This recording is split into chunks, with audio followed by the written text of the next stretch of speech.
and welcome to Dr. Frederick M. Smith. He's an old friend of India and a person who stayed and lived here for several years, decades ago, and has researched both text and probably practices on the ground. Welcome, Fred, and it's lovely to speak with you today. I Yes, didn't know about, I didn't know about mountain time, so I've learned something new. it's there are people in this time zone, not a lot. There are some. Right. So could you tell us about your very first engagement with? In this well in this Janma. Let's talk about that, okay? We know Mhm. the one before that, and but I was raised here in this Chotagal here in the state of New Mexico, so I had no real reason to know much about India, and but I began taking an interest in philosophical matters and so on from a very early age, and ended up reading some Buddhist and Indian Hindu literature, Bhagavad Gita, um, some some other Buddhist things. But by the time I was like 12 years old, so um, and Dhammapada in the Buddhist literature, and I just picked them up in the library. I don't think anybody had ever checked these things out before, or even what they were doing there in my junior high school Mhm. life. But somebody had donated them, which is good. And to be truth about it, Santa Fe is a very progressive place with a lot of artistic and musical and cultural and spiritual history to it. And so I went off to India already, but I was 18. And it was just kind of a trip. And I had never really traveled outside of the U.S. except to go to Mexico a couple of times, which is pretty close by to where I live. And I ended up doing a program in what was then called Madras at a college which was then called, or probably still is called, Madras Christian College. I didn't happen to meet any Christians there. They're all Muslim, Sikh, maybe a few Isai, but not much. And and I was studying philosophy there, and I realized that in order to understand India the way I thought I had wanted to at the time, I really needed to get back to the basics, which to me at the time, as an 18, 19-year-old, really meant to study Sanskrit. So, but I was in another program in the US, which I finished up in Chinese and classical Chinese. And I realized at that time that I had a talent for exotic languages. So after I finished my MA in Chinese, pretty young age, like 21 or something, I, um, I decided I wanted to study Sanskrit. And so I undertook that, and within a couple of years, I was in Pune at the Center for Advanced Study in Sanskrit in an MA program. There were a few other Videshis in that program, and that was in the mid 1970s. And so I finished up that program, which was really, really difficult. I cannot tell you how good that program was in, at Pune University. And I mean, when I got to graduate school in University of Pennsylvania, Ph.D. program in Philadelphia, I was light years ahead of all the other students because of the intense experience of learning Sanskrit in Pune, and not just the classes at the university, but but I had a lot of tutorials. I was going to my first class with a private teacher at 7 in the morning, a guy who was studying Ayika, and so I used to wake up him and his family. They were all like sleeping on the floor. I would walk in at 7 o'clock, and he would wake up, and his wife would give us chai and you know biscuits, and then it was off. And I was studying probably at that time maybe 15 hours a day for like 4 years. I didn't really go anywhere except I went to Madras or Chennai a few times, to Jaipur a couple of times, but I didn't go anywhere. I just was studying. And then I came back to the U.S. to Philadelphia, where I went to do my Ph.D. in Sanskrit, as I said, at the University of Pennsylvania, which was one of the two top places for studying Sanskrit in the U.S. at the time, along with Harvard. And I didn't do this because I was thinking of getting a job or making a living or anything like that. I just did it because, it was something I felt called upon to do. And, I had my own teachers in the spiritual world as well as at the university and in the private sessions at Pune University. And I became very influenced by a couple of my teachers in Pune, Dr. C.G. Kashikar, Chintamani Ganesh Kashikar, and Dr. V.V. Bhide. And they were both specialists in Vedic Shrauta Karmakanda ritual. And Dr. Kashikar was really one of the 2 or 3 leading people in the world on that subject. And Dr. Bhide was he was also a practitioner. He comes from a Vedika lineage in and around Pune.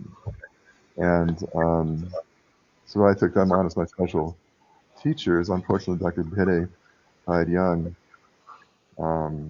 He is lamented and missed to this day, but no Ayurveda or anything could cure him of what he had.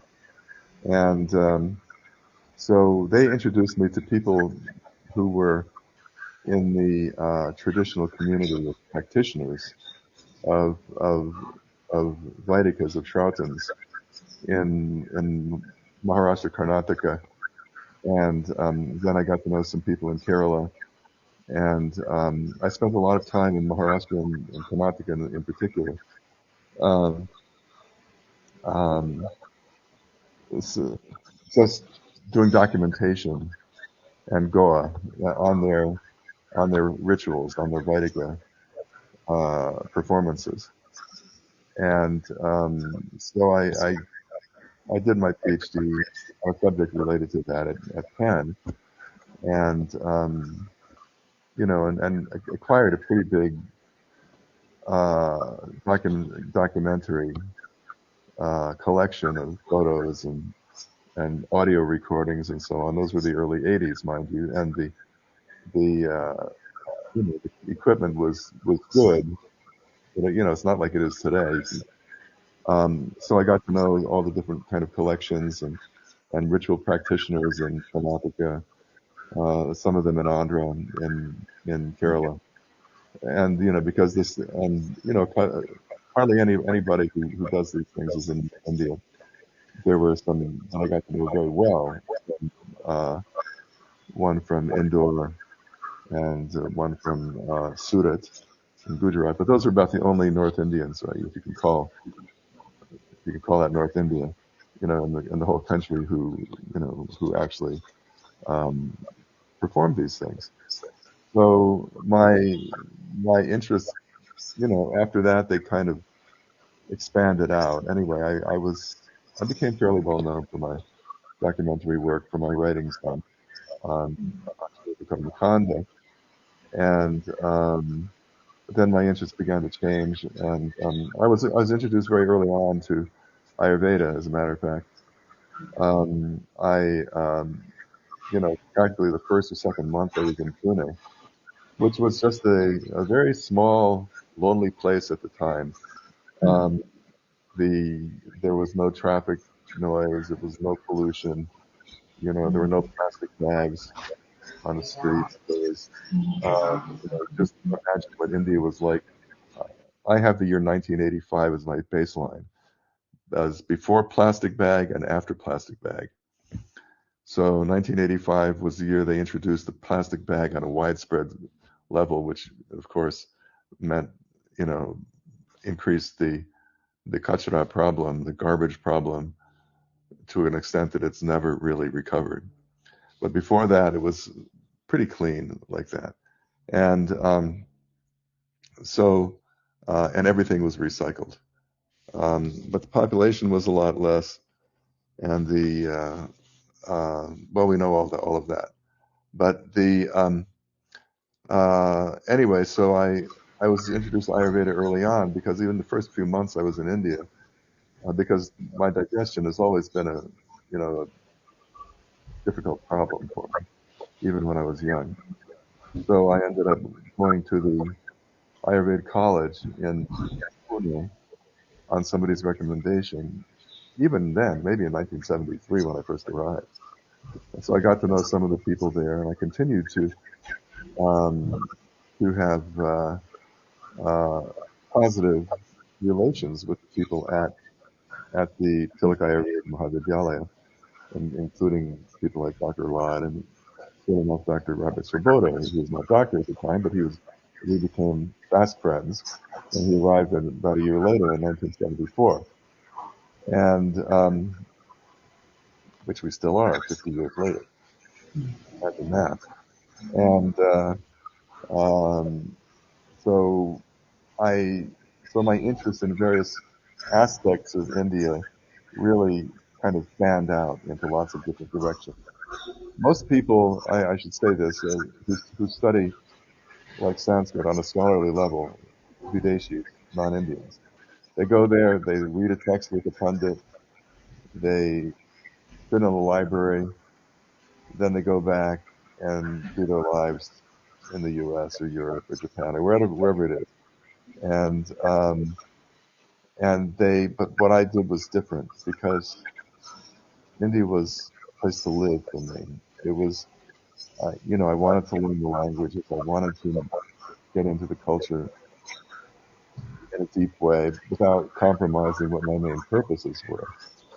And so I lived in India for a total of about, just a minute, is that mine? No, the answer is no. No. How do I turn that off? Okay. That was my bad. And in fact, let me turn that off entirely for the moment.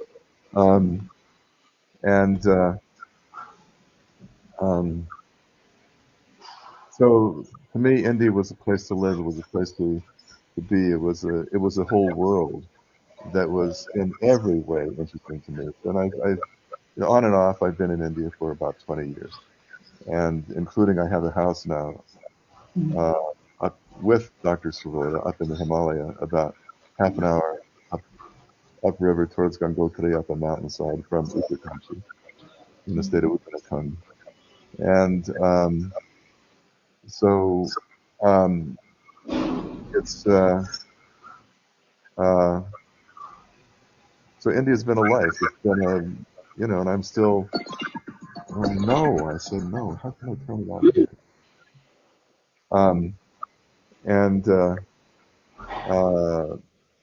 So it is a self-referent. It's a referential. It's my primary referential point, other than where I am here, my native place in New Mexico. And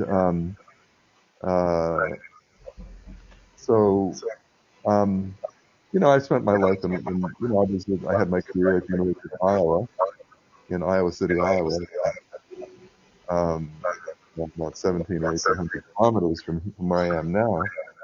Graduate school in Philadelphia and life in India.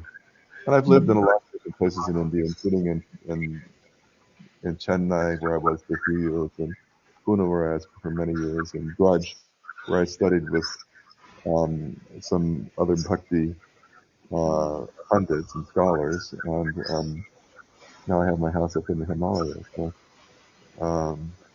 where I've been also doing some work, some field work, and I can talk about my work if you like. Anyway, you asked me questions.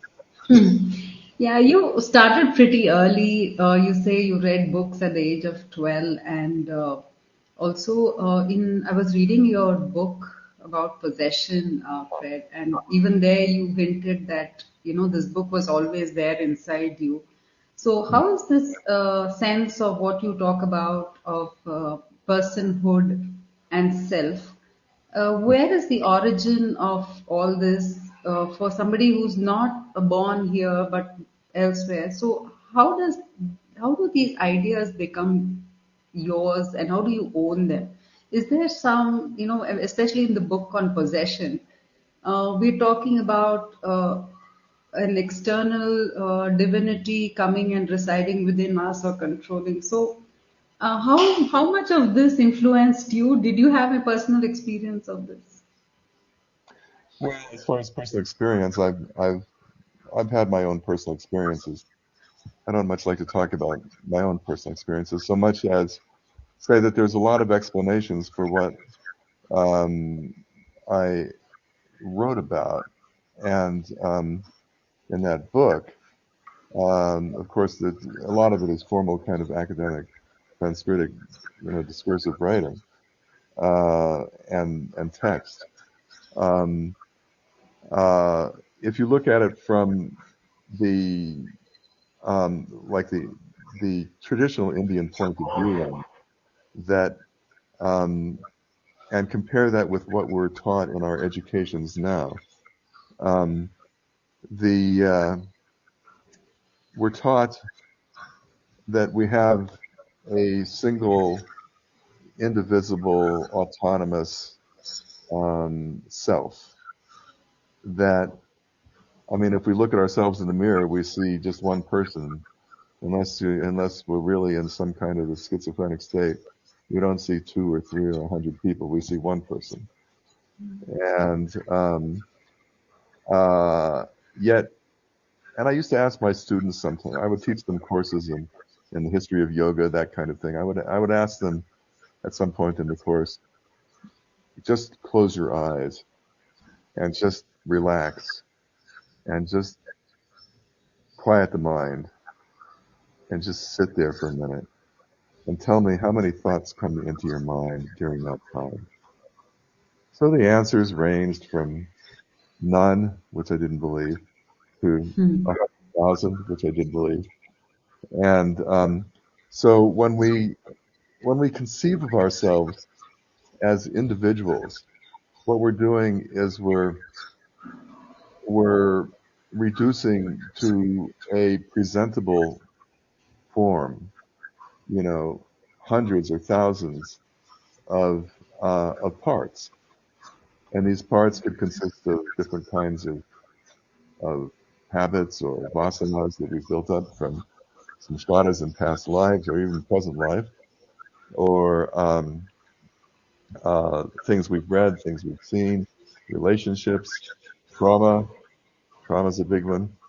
Um, just what happens to us on a day-to-day level. So we have all these little pieces within us floating around, and we get up in the morning, we get out of bed, drag a comb across our head, and so on, and there we are, a presentable single individual person. So when I talk about personhood, I mean like the composite of the various parts of our self, I guess, of our existence, what comes together. And this is important in the sense that what survives after death, after a person dies? What is it? Is it is it some jiva that's floating around in Akasha that's maybe being arrested and being evaluated by Chitragupta for what's going to happen in the future? Or is it a lost soul um, that's just kind of floating around in some intermediate realm? Um, but what survives for others, what survives for you and me of others after they die, is their personhood, is who they were, what they did. You know, I was remembering this just a couple of days ago when I realized that my mother's birthday was on July 3rd, and she died like 21 years ago. So what survives? I was communicating with my brothers about that. So what survives is her personality, her personhood, her status as an individual and what everybody's image is of her. So that's kind of what I mean in a nutshell by personhood. All these images and reflections and attributions that we might give. But that's one way of looking at it. One can see in different Indian texts that there could be the notion of possession, avesha, as I call it in the book, which is a very well used word, even though, what got me into doing this in the first place was that I was looking at the ninth mandala of the Rig Veda, the Soma hymns, and I see that the experience of Soma is, even in those days, thousands of years ago, spoken about in terms of avesha. So what do they mean by it? And then I look at contemporary language in Maharashtra or in Kerala, wherever, that it's still the same word, avesh, is used. All these thousands of years later. I mean, it's maybe not exactly the same, but we can see it written large in Mahābhārata, in historical discourse, just in all kinds of places. And so that got me to thinking. So there's a lot that ties India to. So when I look at things, when I study things, when I read Indian literature, for example, I try to look at everything what's called diachronically, which means historically from beginning to end. So that was a really great exercise for me because, and then as I got deeper into the work, into both the textual work and the field work, and and I went to different centers where there was a lot of possession and possession healing going on, and I spent some time. Two of them, most important in my own thinking about it. One was in Puṣṭi in Kerala, nearby to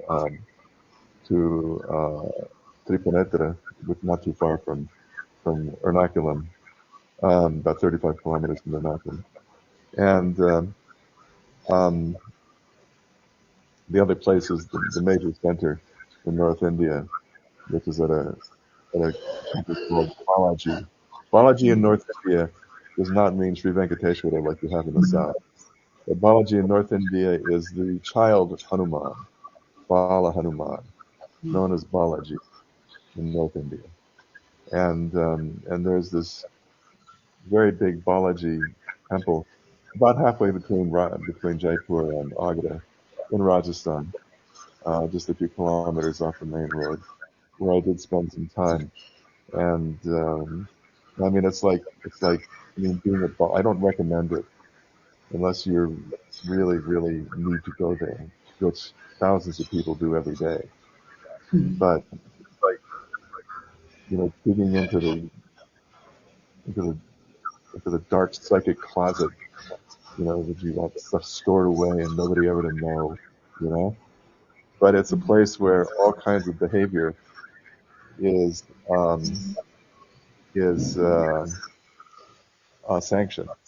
You can act completely insanely. The stuff that would get you thrown in a prison or a pagalkhana or someplace. And but in Balaji, that's all very permissible behavior, and it's a kind of release. I mean, you can call it deep depression or anxiety, whatever you want to call it in Western terms. But there were definitely other personalities that were being exposed and diagnosed by healers. And there's never less than about 200 healers at Balaji at any given time.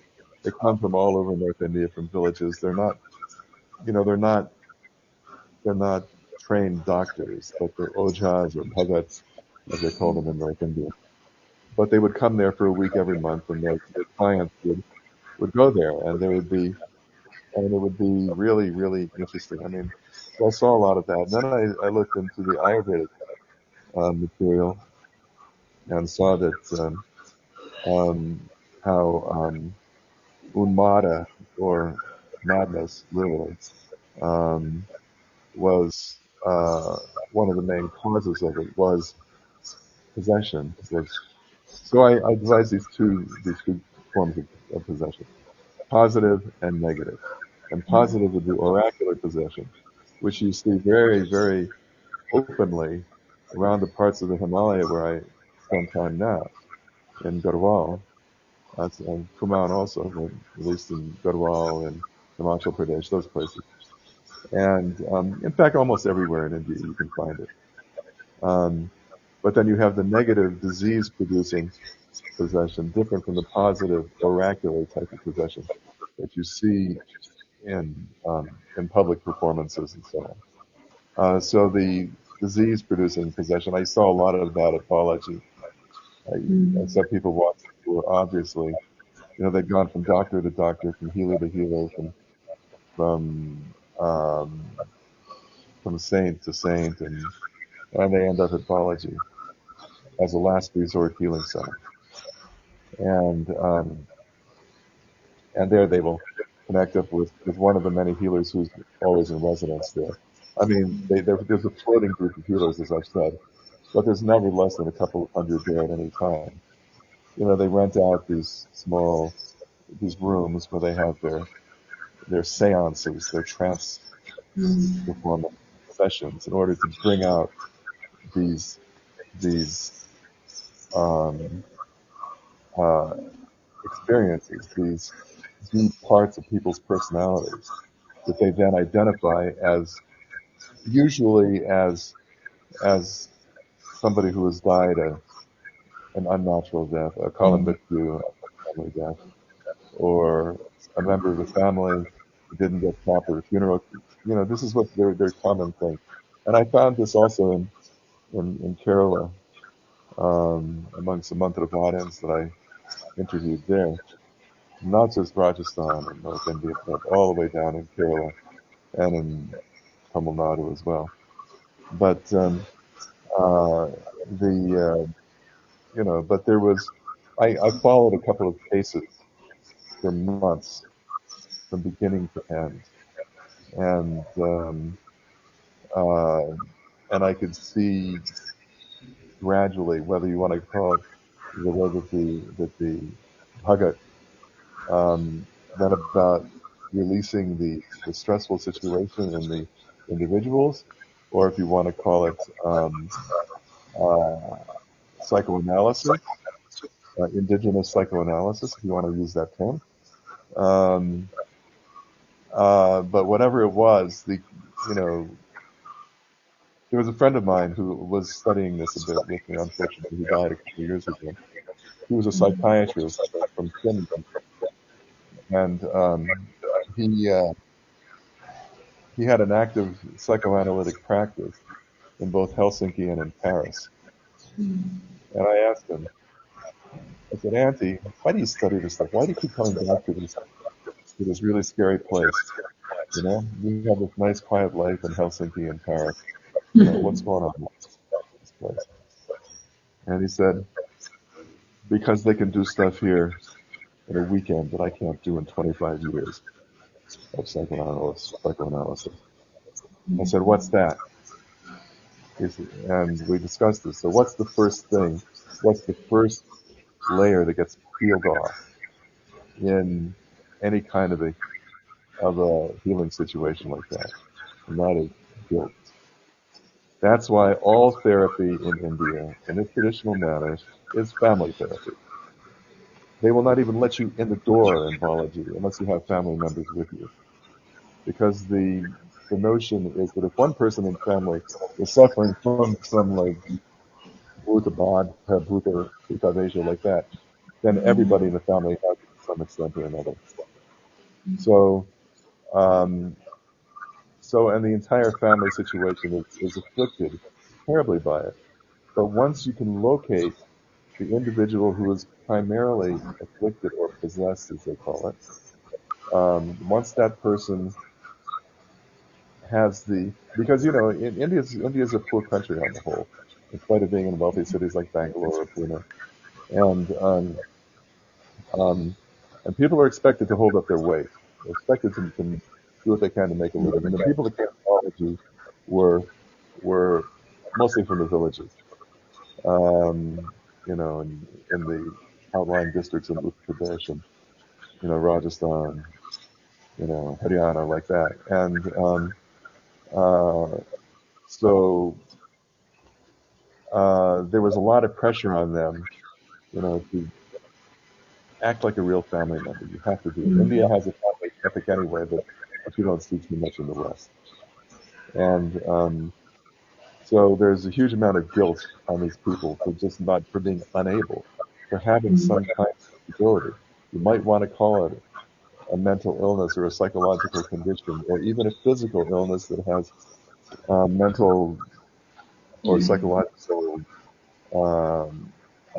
counterparts to it. But what my Finnish friend said was that, yeah, they can get rid of the whole guilt thing like in a weekend, just through these psychodynamic processes that they use, and they're all different. Every healer there has a different process. They're not all identical. In fact, they're all different, slightly here and there. And so I followed a few cases from beginning to end. One case, for example, was a 13-year-old girl who was very, very introverted and just sat there and didn't eat much, and just her hands would get clawed up like that, and she would scream in the middle of the night. And they took her. She was undersized, and they took her from one doctor to another. Her father was a Rickshawala in South Delhi, and some Jotapati there.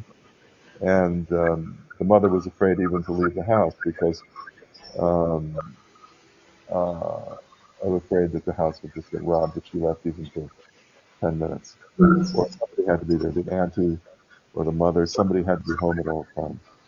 So meanwhile, the daughter's behavior, she was in school. She was in like I don't know, maybe, what are they when they're 13? They're in maybe the 7th standard or something like that. And, but she was not doing well in school. She wasn't doing her work, nothing. So they took her from one doctor to another and one healer to another. And finally, the doctor said, oh, give her 20 soybeans a day. This will make her grow and clear her mind. Good advice. And,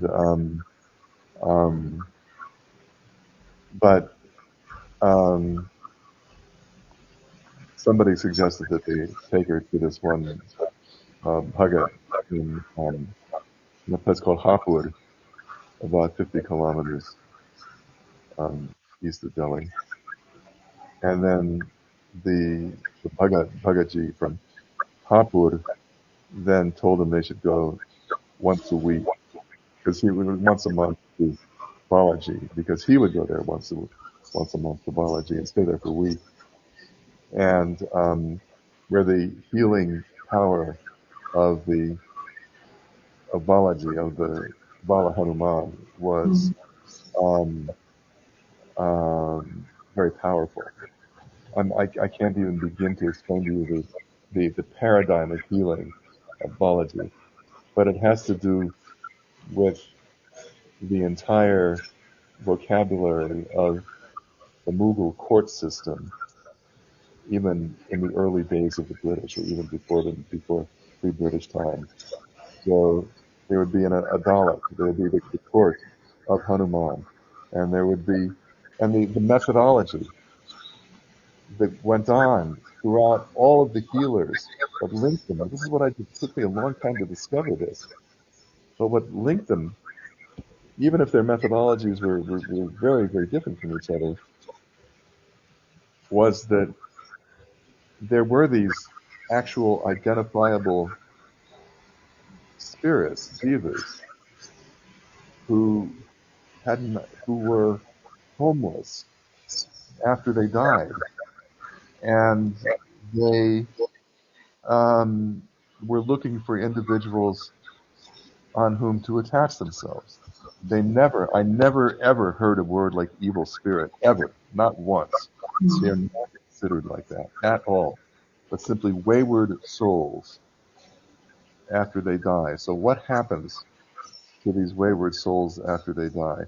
So what's the job of the bhagats and ojhas who would come to Balaji?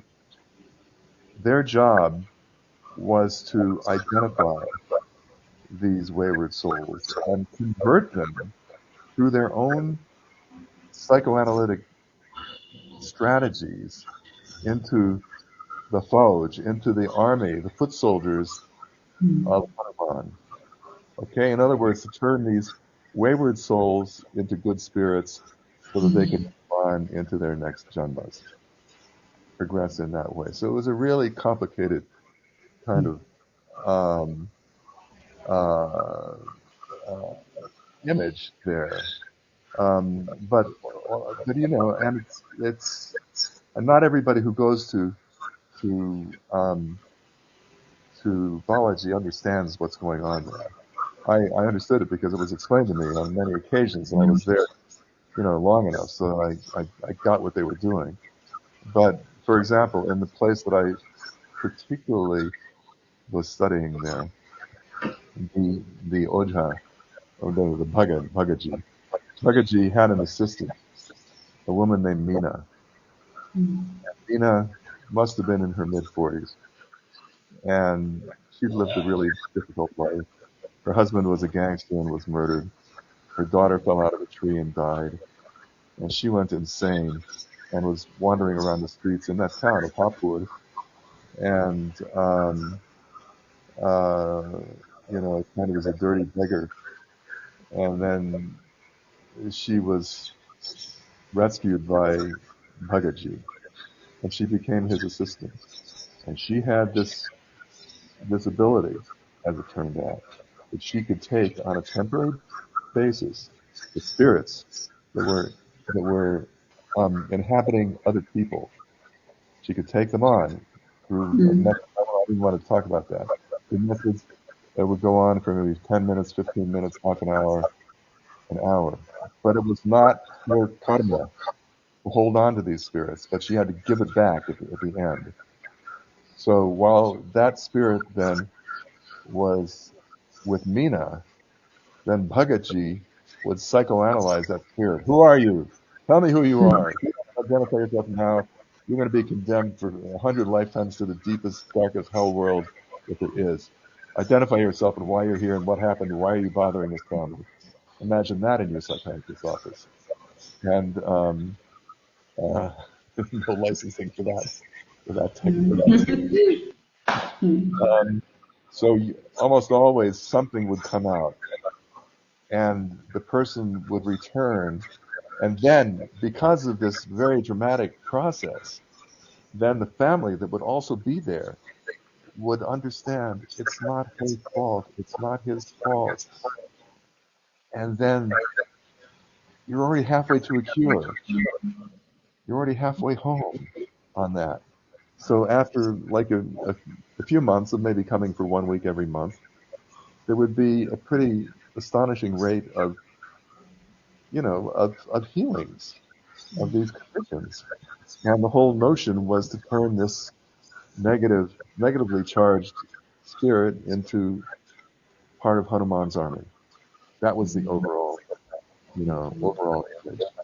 You know, this is the kind of thing you learn from just being there and writing about this sort of thing, and looking at allied phenomena that you might see especially prominent in Mahābhārata, and with which I'm spending most of my work now is pretty much all with different subjects now. I'm right now working.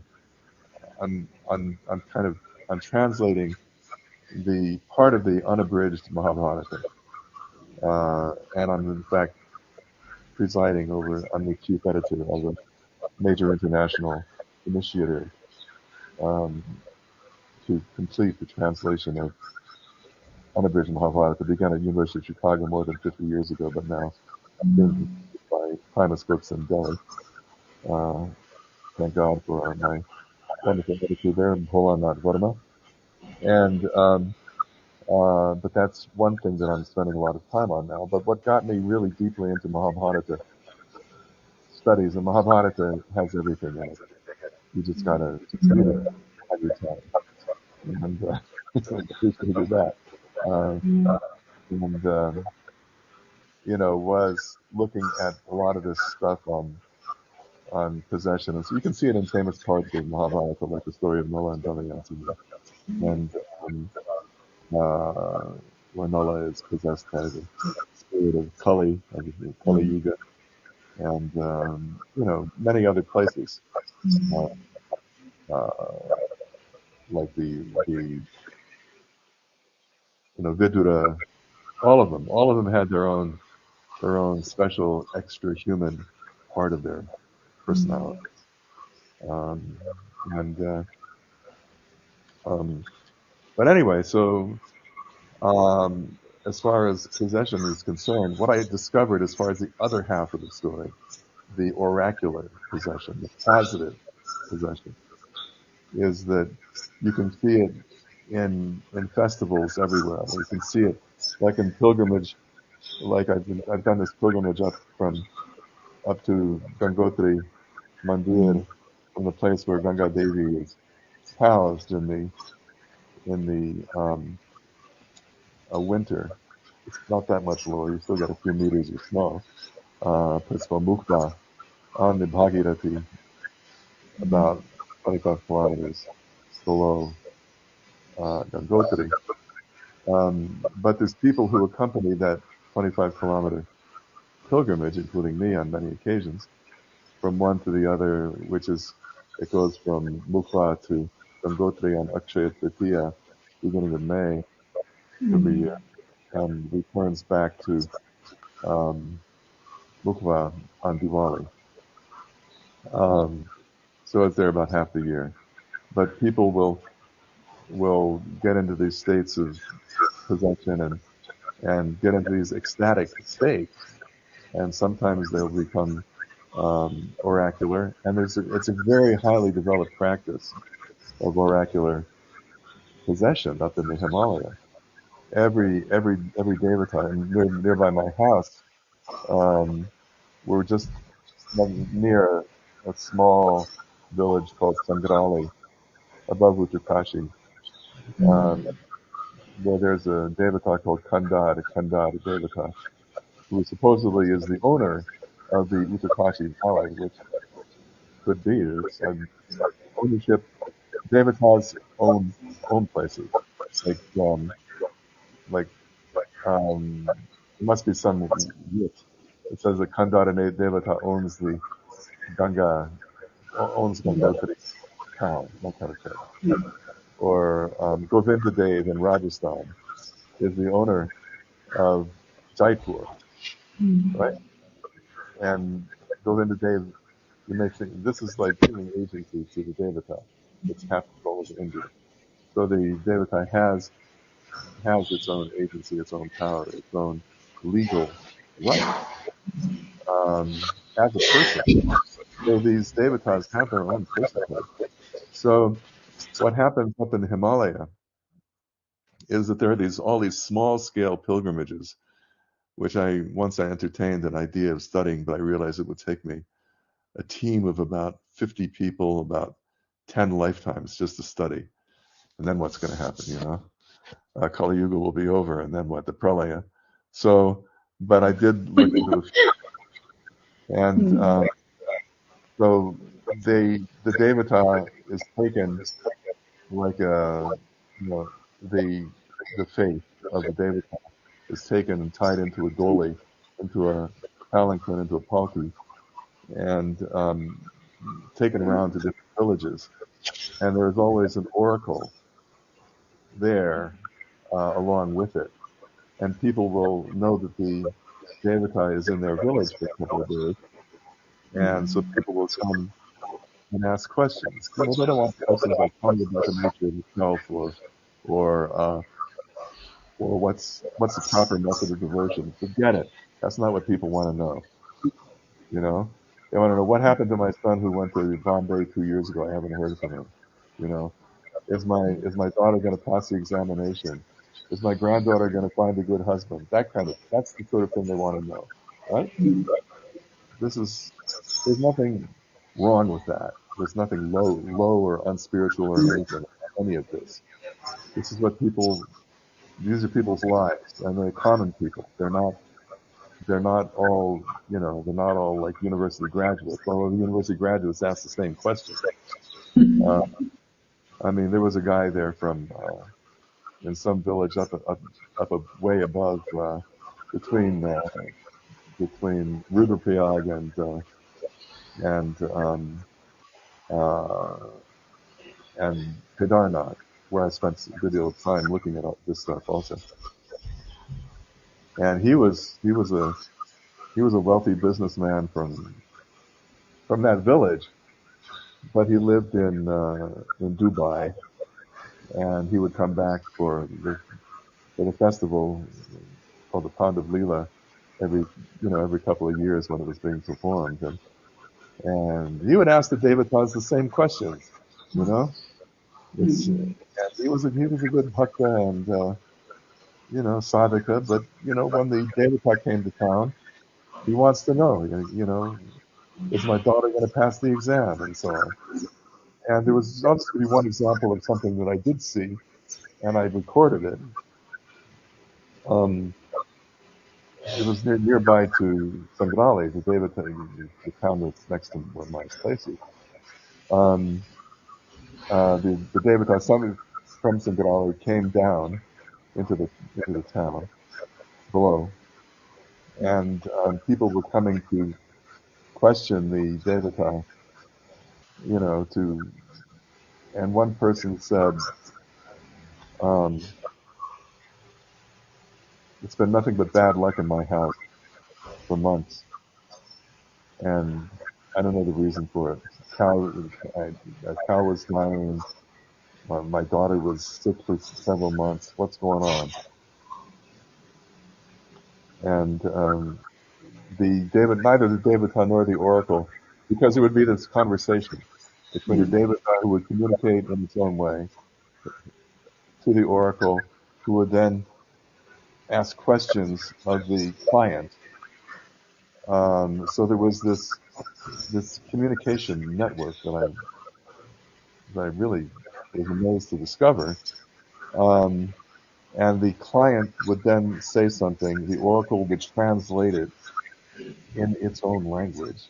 And the oracle was from the village. So the devata would communicate in its own way, and positive or negative signs, or how to lead the conversation further in different directions, how to dig for further, more, deeper information. So the devata, finally the devata signaled to the person, and it's pretty complex communication. Is there a trunk in the puja room? Okay. I mean, neither the devata nor the oracle had any way of knowing anything about this family, and we come from a distance. And this response was yes.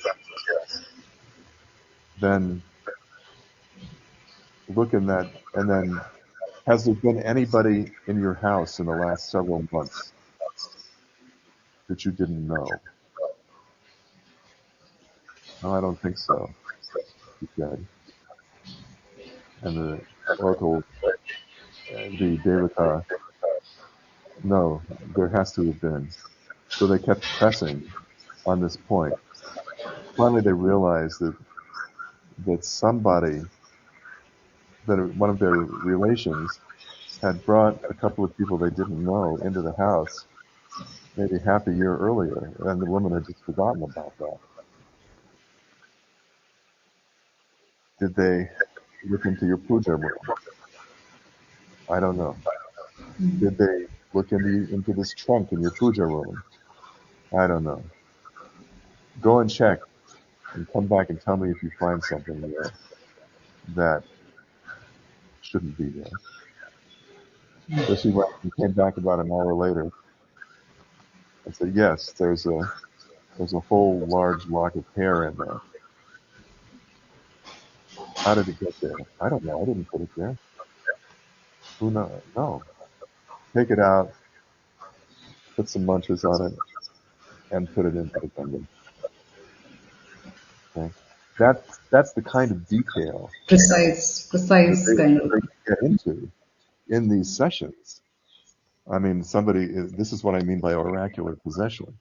If the guy had the communication, the line of communication, open communication with the Devata, and was able to do all these oracular things. And there's a long history in South India, because I have a lot of the Sanskrit manuscripts on it that I got in Oriental Manuscripts Library in Chennai, um, of um, of procedures for doing this with certain mantras, mostly Hanuman mantras, going back to the 15th century, 14th century, maybe before that, but at least back as far as these manuscripts will go. So I have this whole collection of these manuscripts, which are in Telugu script, and which a friend of mine who's a Tailangi Sanskrit scholar. Anyway, I learned to read the Telugu script, so I was able to read the Sanskrit myself. It was in Sanskrit, but in Telugu script. And so these are practices that go pretty far back.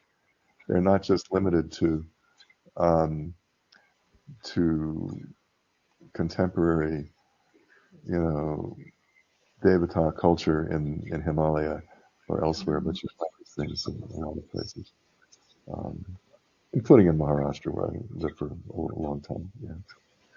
Um, So someone anyway, was for sorry, yeah. So someone was mentioning, Fred, about how in a temple in North India, even very recently, there's a girl, maybe a little younger than a teen, who can just disappear in front of you. So is that a possession or is that a siddhi? And you talk about Videshis coming. Are they coming? What is the attraction of siddhi a big draw for non-Indians? It's not just a big draw for non-Indians; it's a big draw for Indians. And That's true. um, it's uh, I mean, if we look far enough back in Sanskrit literature, we can see that um, there's a lot of talk about Brahman, Atman, and Vedanta, like that. Uh, you know, but by and large, it's been demonstration of siddhis that has drawn people for a very long time. We see these philosophical traditions coming up in the Upanishads, and up to the present, with more of a very devotional currency to it. But yes, I don't know. I never heard about this woman who could disappear, but just from the understanding what the yogic technology could be for it, I understand how that could be possible. I mean, I think in the Sutra number 43 of the third chapter of the Yoga Sutra, something like, um, oh, talk about, um, God, I can't remember it. How can I not remember it? I remember all these sutras. But the uh, Kaya Kashayoho Sambandha Kaya Kashayoho Sambandha uh, Sambandha something. Once you get the Sambandha between the body and the Akasha, then you. But this is formal. I am sure that this preteen girl knew nothing about yoga or yoga sutras or yoga philosophy, but had what there must have been, in my view, there is some kind of spirit that she's gotten a hold of or gotten hold of her and is doing this. I mean, there's a lot of work by different spirits. You can say that it's not healthy. You can say that it is helpful to people. You can say what you want about it, but I believe that there is some kind of mechanism for healing amongst that certain spirits do have that ability. So I'm not going to be one to condemn this pre-teenage girl for this. I've seen young teenager. I've seen this actually, not the invisibility, but I've seen young people, even prepubescent girls and boys in India with certain kinds of abilities that then, then they get overtaken, and in Nepal also, I must say, and then they get sucked into the currents of life, and that's that. But it's interesting to see, the things that might be left over from previous births, you know, siddhis or accomplishments that could be there. Yeah. And in other words, I'm not going to be a person who will say that none of this is true on that level, but I will say that it's very complicated, that there could be identified, because like even in Ayurveda, there's like two, um, um, um, this, even Unmada madness is divided into two things, into nidja and what's inherent, and then what is external. Um, and there could, and things that are internal, according to Ayurveda, would be depression due to identifiable causes, like a death in the family, or a natural disaster, that kind of thing. Um, but there could be other things involved too. There could be um, audation involved as well. They could bring a person to a state. So Ayurvedic texts are filled with all kinds of practices that probably people rarely, if ever, really did. Like if a person was in a kind of a very depressed, almost catatonically depressed state, um, the idea, one strategy would be to get a big sop, a big snake, like a cobra, and take the fangs out of it, remove the poison, which they had strategies of doing. And then you put it in the room as the same person who's in this catatonic state. That'll get him out pretty quick, won't it? And so it's not going to kill the patient to have that going on. So these kinds of pretty heavy duty tactics were spoken about. Whether they were ever used, I don't know. There's a lot of stuff that goes on in all these texts that I'm like, did anybody ever perform human sacrifice in the Vedic method? Probably never.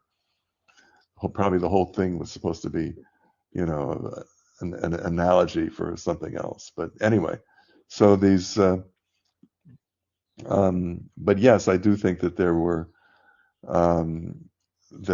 Ayurveda did understand back in the days of Charaka, Sushruta, Ashtanga Hridaya, like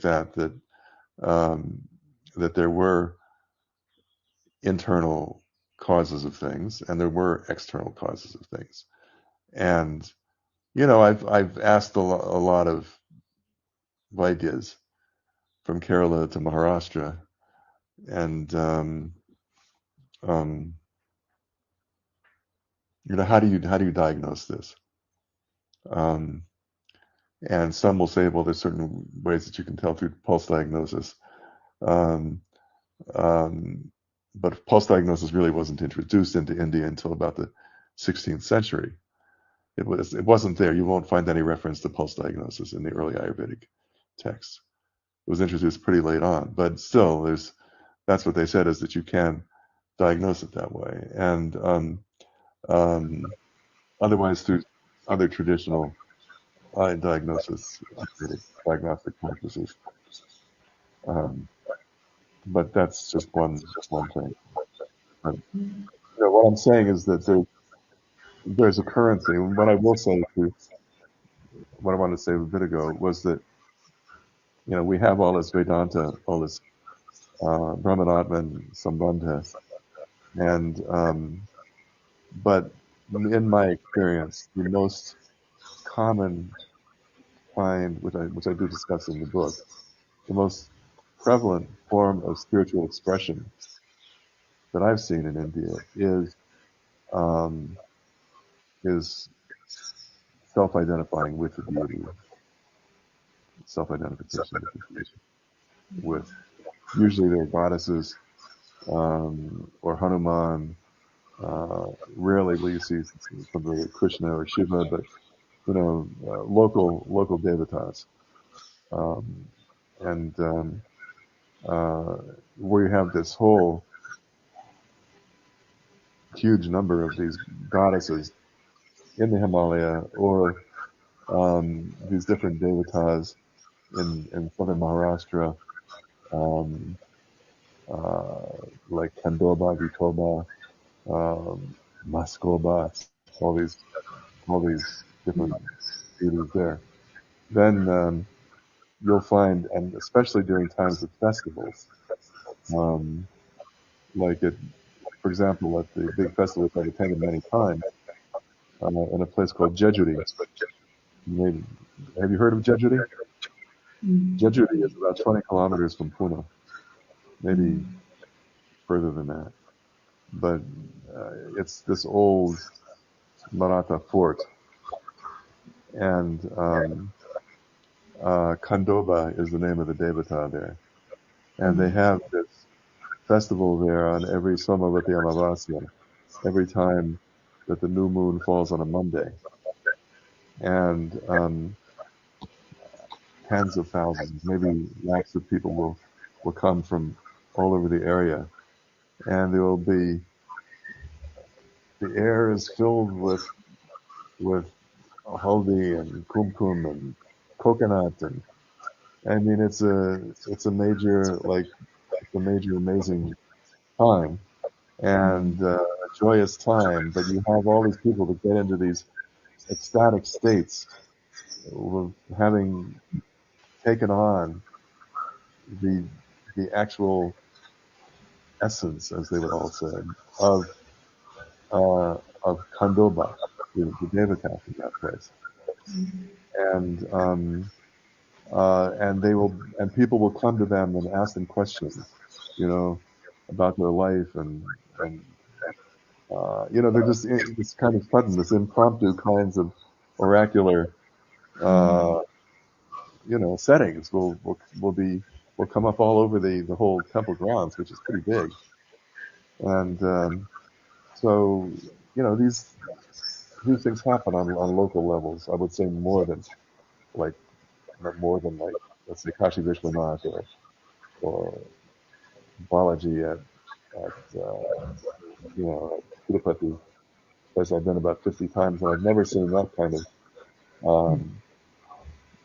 of thing at Sri Venkateshwara, because it's you got to be orderly there. Everyone's got to be orderly. You got to wait in the queue for 10 hours. But still, it's worth like the 1 second of darshan, and people go there, and because there is something that's being transmitted, and that's the thing, is that this whole notion of what's being transmitted, whether it's the darshan of the power center of the universe at Tirupati, or through the guru, or through the local devata in Kandoba, or in Himalaya, whatever, there is something that's really palpable in all of these places. And maybe this one preteen girl or teenage girl somewhere in North India who goes invisible, maybe that's what that particular devata has, or that particular spirit, or has the ability to do, turn a person invisible for a few minutes. I mean, being invisible is not a good practical way to speak. That's show up to the dinner table, and if she's not here, she's got to go to school. So, I mean, I can imagine taking an exam when you would want to become invisible. Maybe she takes advantage of it like that. So in your sorry. Oh, go on. So in your I've taken up a lot of your time, so maybe Yes. So, when you talk about your book, your possession, you're looking at it from different perspectives, Fred. You're looking at it from the different darshanas too. Whereas, most of us Indians, we are allied to a particular darshana, whether it is Vaishnavism or Advaita, and we tend to interpret our text from that perspective. Like even somebody from the Krishnamacharya tradition was saying they will look at the Yoga Sutras from the perspective of Sri Vaishnavism. But you give Yes. 360 degrees. So is that the same way that you're approaching the Mahabharata also? Well, when we look at Sampradaic interpretations, yes. I mean, if you look at the entire Krishnamacharya Iyengar tradition, I mean, these are Sri Vaishnavas. And the person that I really studied closely with for several years in Chennai Vedic material, a person named Agnihotra Ramanuja, who died at the age of 102 in the year 2009, whom I studied with for a long time. Um, but he was a Vaidika, and he'd kind of liberated himself, even though he was a traditional, you know, um, Vargalai Acharya from that sampradaya. Um, uh, he uh, he did have this tendency to look at things through that prism, and people who are in South India, like Smartas, will look at it from their perspective, or in Maharashtra from their different Ganesh and Shiva and Shiva workers there. But yeah, I mean, it does influence the way that they see yoga, the way that they see Vedanta, the way that their devotion is is carried out. I mean, I've spent a lot of time now in North India after all those initial years in Pune and Chennai. Um, but yes, so I can see that. I mean, but looking at something like the Mahabharata from different prisms, yes, you can say that what I see there, religiously or psychically or spiritually, um, I can understand from different kind of perspectives. But am I simply back reading into it? Am I, I want to try to get away from the whole notion of back reading something from modern India into the Vedas or Mahābhārata like that. I mean, it's done a lot, but I'm aware of it's kind of dangerous to try to do that.